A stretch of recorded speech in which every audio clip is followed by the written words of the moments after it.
मग मी एकंदरीत इंडियात काय चालतं, मॅक्झिमम युट्यूबवरती काय चालतं, युट्यूबवरती फूड चालतं.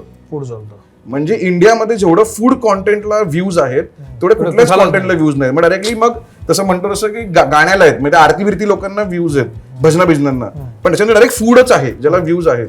नशीब असं की बायको जेव्हा आली, आणि बायको माझी बिकॉज कोलॅबची आहे, तिचा अख्खा एक्सपोजरच इंटरनॅशनल आहे. तर तिने एक शो बघत होती, समबडी फीड फिल्म म्हणून.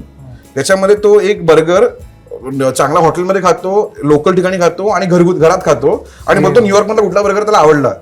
आणि त्या शोला मिलियन व्ह्यूज आहेत. मी बोललो हे सेम मी जर मराठीत केलं तर. डोंबिवलीमध्ये मी काय बघितलं की भरपूर साऱ्या अशा छान काकू आणि मावशांना वडापाव बनवतात.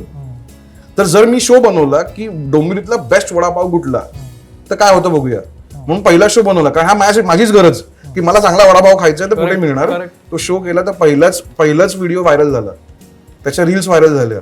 मग सेकंड एपिसोड केला दुसरावाला की मग फ्रँकी कुठे चांगली मिळते, मग हे कुठे चांगलं मिळतं. मग तसं करत करत करत करत मला कळलं की हा जो एक कंपॅरिझन आहे आणि ऑनेस्टी, हा म्हणतोय ना की ऑनेस्ट रिॲक्शन्स या एवढ्या इम्पॉर्टंट आहेत की त्या वर्क होतात. आणि मग मला कळलं की जिथे मी पॉडकास्टला एवढा सेटअप सगळा करतोय, खर्च करतोय, त्याच्या 50 मिनिटाच्या व्हिडिओला जर मला 40,000 किंवा 50,000 व्ह्यूज येत आहेत, त्यापेक्षा मी 20 मिनिटाचा फक्त वडापावचा व्हिडिओ टाकतोय आणि मला 1-2 लाख व्ह्यूज होत आहेत एका दिवसात.